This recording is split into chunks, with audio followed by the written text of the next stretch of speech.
안녕하십니까. 요역택입니다.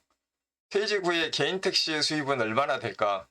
개인 택시를 인수하면 수입이 얼마나 될지 구체적으로 살펴보도록 하겠습니다. 개인 택시의 장점을 들자면 퇴직 후에도 상당히 오랜 기간 동안 일을 할 수 있으므로 수입을 유지할 수 있고 이것이 바로 연금의 성격을 지닌다는 것입니다. 개인 택시를 인수할 때는 1억 내지 2억 꽤 많은 금액을 투자해야 하지만 이 금액이 정도의 차이는 있지만 거의 보존된다는 것도 또 하나의 장점이 되겠습니다. 개인 택시를 인수하기 전에는 모두가 환상을 갖고 있는데 그것은 바로 통제 없는 자유스러운 생활을 할 수 있을 것이다 라는 것입니다. 이것도 어느 정도 맞는 말입니다. 제가 1년 동안 경험한 바에 의하면 개인 택시는 일을 열심히 해서 수익을 많이 올리는 것보다 일을 안 할 수 있는 것에 장점이 있는 그런 직업이 되겠습니다. 먼저 개인 택시를 인수하실 분이 가장 이상적인 조건을 가지고 있다면 그것은 첫째, 부채가 없이 인수하는 것입니다. 1억 내지 2억의 돈을 투자해야 하는데 부채 없이 투자한다는 것은 그만큼 현금을 가지고 있다는 것이고 꽤 어려운 일이 되겠습니다만 부채 없이 인수할수록 나중에 짐이 훨씬 가볍게 되겠습니다. 두 번째는 개인 택시를 인수했는데 직업 적성에 맞아서 일이 매우 재미있다. 이것도 상당히 이상적인 조건이 되겠습니다. 여기에 더욱 좋은 것은 수입의 압박을 받지 않아서 용돈만 벌어도 만족할 수 있다. 이러면 최상이겠습니다. 부양해야 될 가족이 많아서 또는 빚이 많아서 수입을 많이 올려야 된다고 하면 택시라는 직업이 꽤 어려운 직업이 되지만 그렇지 않으면 상당히 만족스러운 직업이 될 수 있습니다. 그리고 하나를 더 추가한다면 체력이 강하고 운동을 열심히 해서 그 체력을 유지할 수 있다. 이러면 더욱더 좋겠습니다. 다음으로는 택시의 직업 적성을 살펴보겠습니다. 택시의 직업 적성은 홀랜드 직업이론의 현실형에 해당하는데 솔직하고 성실하고 신체 활동이 우수한 경우에 해당이 되겠습니다. 생각이 너무 많다든지 권모술수형이라든지 일확천금을 노린다든지 이러면 택시하고 별로 맞지 않겠습니다. 몸의 활동이 자유스럽고 체력이 뛰어나고 조작 능력이 우수한 사람, 이런 사람들이 이 직업 적성에 맞겠습니다. 다음으로 성격도 굉장히 중요한데요. 혹시 이 방송을 보고 있으신 분이 사소한 일에 기분이 잘 상하고 기분 나쁜 것이 오래가면서 티격태격 남들과 잘하는 성격이십니까? 제가 바로 그런데 나이가 드니 접살 영감이 돼가는 증세거든요. 이런 사람은 택시와 잘 맞지 않습니다. 운전직 자체와 잘 맞지 않는 것이죠. 사소한 일은 쉽게 흘려보내고 기분의 변화가 없고 감정의 변화도 없고 항상 기분이 좋고 즐거운 사람, 이런 사람들이 택시에 적합한 사람들입니다. 저도 성격이 택시와 전혀 맞지 않지만 벌써 1년을 넘게 하고 있습니다. 최근의 근무 환경을 먼저 짚어보도록 하겠습니다. 택시 문화가 완전히 변화해서 길빵과 줄타기가 점차적으로 사라지고 있습니다. 그 말은 내가 의욕을 가지고 손님을 많이 실어야 되겠다 라고 일을 열심히 한다고 해서 수입이 늘어나는 것이 아니라는 것입니다. 지금은 콜로 택시를 부르기 때문에 그 콜을 잡지 못한다면 아무리 돌아다녀도 손님을 탑승시키지 못합니다. 다음에 우리가 겪고 있는 코로나 리스크가 있습니다. 지금은 9시 통금이기 때문에 10시까지 정도밖에 손님이 없습니다. 그래서 그 안에 일을 다 끝내야 하는데요.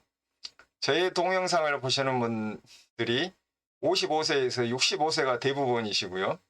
45세에서 55세도 꽤 보십니다. 그래서 통금이라고 하면 그 의미가 어떤 것인지 잘 알 것이라고 생각합니다. 코로나 리스크보다 더 큰 위험이 어떤 것이냐면 카카오 리스크인데, 카카오가 콜 몰아주기를 함으로써 일반 택시는 그 콜이 말라버리는 현상을 말합니다. 아무리 사람을 태우고 싶어도 콜도 나오지 않으면 속수무책으로 수입이 하락할 수밖에 없습니다. 이런 것들이 최근의 근무 환경이 되겠습니다. 다음으로 택시 노동의 강도를 살펴보면 우리가 흔히 몸과 바꾼다고 말합니다. 수입을 많이 보면 그만큼 몸이 상하고 수명이 줄어든다는 뜻이 되겠습니다. 또 다른 표현으로는 찐을 뺀다라고 하는데 그만큼 힘들다는 뜻이 되겠고, 또는 뼈골 빠진다고 합니다. 뼈골이 빠진다는 말은 뼈가 녹아내리도록 힘들다는 그런 뜻이 되겠습니다. 저는 시내버스 운전 경력도 꽤 오래되는데 시내버스 운전보다 3배 내지 5배 정도 힘듭니다. 왜냐하면 계속 운행을 해야 되니까. 손님이 타면 목적지까지 가야 하고요. 손님이 없을 때는 콜이 잘 나오는 지역으로 계속 이동을 하고 있어야 됩니다. 그래서 피로도가 굉장히 심합니다. 혹시 택시를 타시면 뼈와 가죽만 남은 운전자를 보셨는지도 모르겠습니다. 눈은 약간 튀어나오고 말할 때 거품을 뭅니다. 그런 사람들은 택시에 희생된 사람들이죠. 참으로 안타깝기 그지없습니다. 항상 계속 운행을 하기 때문에 소변 보는 장소를 확보하는 것이 굉장히 중요한데 기사식당이라든가 공원의 화장실, 주민센터 화장실 또는 공공화장실로 개방한 곳, 주유소 등등을 요소요소에 잘 알아놓았다가 일을 하는 도중에 화장실을 잘 볼 수 있도록 해야 건강이 유지되겠습니다. 저도 개인택시를 인수하기 전에는 개인택시 기사들의 수입이 평균값이 어느 정도나 됩니까 하고 자주 물어봤었는데 택시를 타면요. 그런데 평균값은 존재하지가 않습니다. 개인택시 수입은 다른 사람의 수입은 저에게 참고사항이 될 뿐 아무런 의미가 없습니다. 왜냐하면 제가 그 사람만큼 할지 더 잘할지 못할지는 제가 해봐야 아는 것이기 때문에 그렇습니다. 그래서 평균값을 말할 수가 없는 것입니다. 그런데 확실한 사실은 수입과 근로시간은 비례한다는 것입니다. 운행거리와도 비례하고 있죠. 개인택시는 1,000원짜리 장사이기 때문에 장시간 일을 해야 돈이 됩니다. 저 같은 경우에는 그 사실을 발견하고 15시간 일을 한 적도 있습니다. 15시간 일을 하면 콜이 잘 나오고 운이 좋으면 29만원 정도까지 찍는 경우가 많고요. 보통 24만원에서 29만원 이 사이에 수입을 올리게 됩니다. 그런데 없던 두통도 생기고 허리도 아프고 문제가 발생해서 병이 나려고 하는 것이었습니다. 아, 이래서는 안 되겠구나 하고 지금은 12시간 내지 13시간 일을 하고 있습니다. 그러니까 마음도 편하고 몸도 편하고 일이 훨씬 쉬워지는데 수입은 조금 하락을 했습니다. 22만원에서 24, 5만원 정도 수입이 되었습니다. 그래서 수입과 근로시간은 비례하지만 일을 많이 하면 병이 찾아온다. 이렇게 결론이 되겠습니다. 자, 택시의 수입은 시간당 수입으로 알아볼 수 있겠는데요. 평균값은 존재할 수 없고 시간당 수입을 알아볼 수 있겠는데 언젠가 제 차를 탄 카카오티블로 운전하시는 분 말을 들어보니까 하루에 10시간을 하면 무조건 20만원을 넘게 된다. 35콜에서 50콜가량을 처리하게 되는데 20만원을 못 넘으면 바보다. 그런데 콜이 계속되기 때문에 어떻게 쉬느냐 하는 것이 큰 문제이고 그것을 요령 있이 잘 쉬어야지 쉬지 못하면 바보다. 이렇게 말을 하는 것이었습니다. 그래서 티블루 같은 경우에는 지역에 따라 차이가 있을 수 있지만 시간당 25,000원 정도 되는 것 같습니다. 티블루가 아닌 일반 택시의 경우에 운이 좋고 콜이 넘치고 신체 조건도 괜찮으면 시간당 2만원, 최상이 2만원 정도 되고요. 출퇴근 시간에 그렇게 됩니다. 그렇지 않는 경우에는 시간당 10,000원 벌 수도 있고 15,000원이 될 수도 있겠습니다. 이것은 굉장히 중요한 사실인데 택시에 경험이 있는 분이라면 다 알고 있습니다. 스마트폰을 조작해서 잡는 콜은 수입을 좌우합니다. 일하시는 지역에 카카오티 블루가 많다면 콜 몰아주기, 콜 빼돌리기, 콜 이어주기를 하기 때문에 콜은 티블루로 다 가게 되고 일반 택시는 콜이 씨가 마르게 됩니다. 그러면 자연히 수입이 하락합니다. 요즘에는 장거리 콜이 더구나 잘 나오지 않습니다. 출퇴근 시간에는 정상으로 배차가 되는 것 같은데 콜이 조금 적게 발생하는 시간에는 기본요금 콜이 대세를 이루지 절대 장거리 콜이 나오지 않습니다. 최근 서울 지역에서는 콜 이어주기라고 또 환상의 플레이를 하는 모양인데 이런 것들 때문에 우리 일반 택시가 더욱더 힘들게 됩니다. 그래서 스마트폰을 조작하는 능력이 수입에 굉장히 지대한 영향을 미치므로 스마트폰을 조작하지 못한다라고 하시면 개인택시 양수를 다시 생각해 보셔야 됩니다. 이 콜을 잡는 것은 개인차가 큰데요. 오른쪽 그림은 제가 이번 달에 콜을 잡았던 횟수입니다. 600건이 넘게 잡았었는데 한 달에 대강 한 600건 이쪽 저쪽을 잡는 것 같습니다. T블루의 경우에는 하루에 35콜에서 50콜을 하게 되기 때문에 그 숫자가 훨씬 늘어날 것이라고 생각을 합니다. 개인 택시를 양수하고 싶으신 분이 저를 기준으로 삼으면 절대 안 되겠습니다. 600건이라는 숫자는 꽤 많은 숫자이고요. 양수하실 분은 경험이 없기 때문에 몇 개의 콜을 할지 전혀 예측을 할 수가 없습니다. 양수 계획을 세울 때 콜을 몇 개를 할 수 있을지 심각하게 잘 생각해 보셔야 합니다. 다음으로 수입에 영향을 미치는 요인으로서 체력이 굉장히 문제가 되는데, 최소 하루에 12시간 일을 하게 된다면 신체의 상태가 매우 좋아야 합니다. 보통 50대에는 병이 찾아오기 시작합니다. 그래서 자기가 지병을 하나씩 갖고 있을 수도 있고요. 오른쪽 그림을 보면 그럼에도 불구하고 65세 이상 개인택시 운전자들이 계속 늘어나고 있습니다.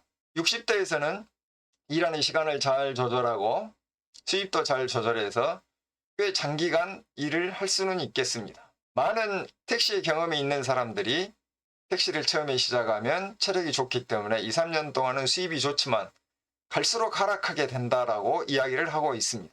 그래서 체력이 굉장히 중요한 요소가 되고, 운동을 하는 것은 수입을 좌우하게 됩니다. 만약에 운동을 하지 않고 택시를 열심히 하게 되면 100% 중병에 걸린다고 할 수가 있겠습니다. 제가 말씀드리는 많은 수치들은 지역과 상황에 따라서 조금 다른 결과가 나올 수도 있지만, 운동을 하지 않으면 중병에 걸린다는 것은 100% 확실하게 제가 보장할 수가 있습니다. 12시간이나 15시간을 택시에 앉아서 일을 하다가 보면 근육을 전혀 사용하지 않고 활동을 하지 않기 때문에 혈액순환이 안 되고 디스크 같은 근골격계 질환이 걸리게 됩니다. 건강 상태는 극히 나빠지면서 상태가 매우 안 좋게 되는 것이죠. 그래서 장기간 안목에서 보면 운동 시간을 확보하는 것은 돈을 버는 것보다 매우 중요합니다. 50대 이상이시라면 3종 세트, 고혈압, 고지혈증, 당뇨, 이미 이 한 가지 정도 이상은 해당이 되셨을 것 같고, 한 가지 해당이 되면 3종 세트이기 때문에 세 가지가 같이 옵니다. 그래서 이런 병을 치료할 겸, 또는 아직 오지 않으신 분을 예방할 겸 유산소 운동과 근육 운동, 스트레칭, 이런 운동을 열심히 해야 되겠습니다. 유산소 운동은 순환기계통 질병을 예방하는 데 매우 중요하고요. 근육 운동은 아무리 강조해도 부족하지 않는데, 70대까지 열심히 일하고 싶으시다면 근육 운동을 열심히 해야 됩니다. 자세를 잡아주고 우리가 일할 수 있는 기초적인 역량을 키우는 데 아주 필수적입니다.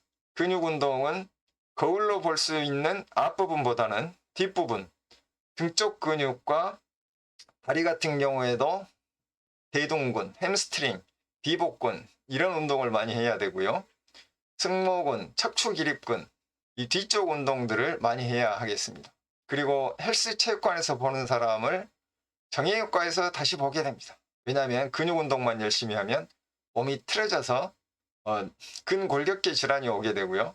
그러면 다시 치료받으러 다니게 됩니다. 그래서 그런 것들을 예방하기 위해서 스트레칭 하는 것이 매우 중요하겠습니다. 세 가지 방면에서 운동을 열심히 해서 택시에 성공을 할 수 있게 되시기를 바랍니다. 다음으로 피로에 대해서 말씀드리겠는데, 개인 택시를 양수해서 처음 일하시다 보면 아무리 체력이 뛰어난 사람도 3개월 동안은 피로해서 너무나 힘이 듭니다. 무엇이 중요할까요? 택시 운전을 하면서 가장 금기시해야 될 것은 피로가 누적되는 것입니다. 장기간 일을 하면 피로가 누적이 됩니다. 그래서 회사 택시 하시는 분들은 10시간에서 12시간 정도만 일을 하시는 걸로 알고 있고요. 돈보다 피로를 더 중요시해야 됩니다. 피로가 누적되면 사고가 발생할 확률도 크고 돈도 날아갑니다. 그리고 하루 24시간 중에서 운동하는 시간도 중요하지만 아무것도 하지 않는 시간은 대단히 중요합니다. 아무것도 하지 않고 거실에 누워서 뒹굴뒹굴 하는 시간에 피로가 회복이 되고 다음 일을 할 의욕이 생기는 것입니다. 개인 택시는 넘버값이 보통 1억에서 2억 사이가 되기 때문에 부채를 안고 살 수밖에 없습니다. 그런데 부채를 많이 내게 되면 수입에서 부채 비용이 차감되기 때문에 빚이 많아지고 결국 수입이 줄어드는 효과가 발생합니다. 그래서 더욱더 일을 많이 해야 되고, 그러면 피로가 발생하고 의욕이 떨어지고 사고가 난다든가 병이 생긴다든가 하는 불행이 발생하게 됩니다. 그래서 될 수 있으면 부채를 많이 안 내야 됩니다.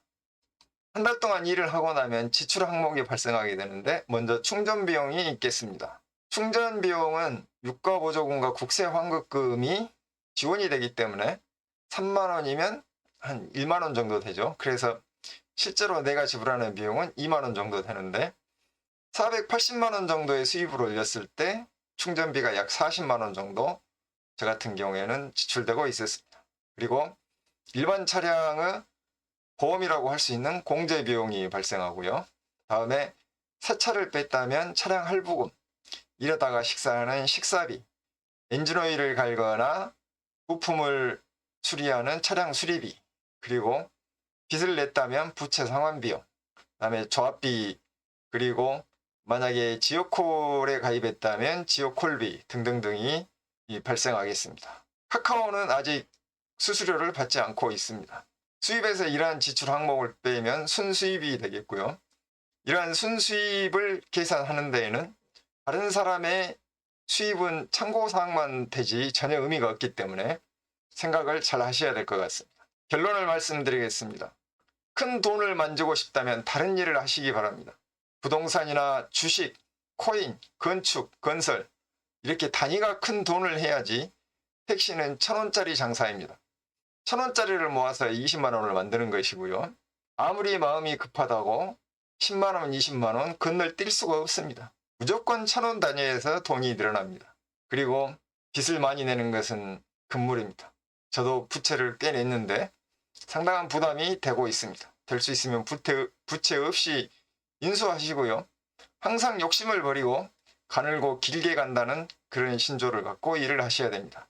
우리의 수입을 좌우하고 있는 카카오콜은 10개 미만으로 잡으신다면 하루의 수입은 10만 원 이하가 되겠고요.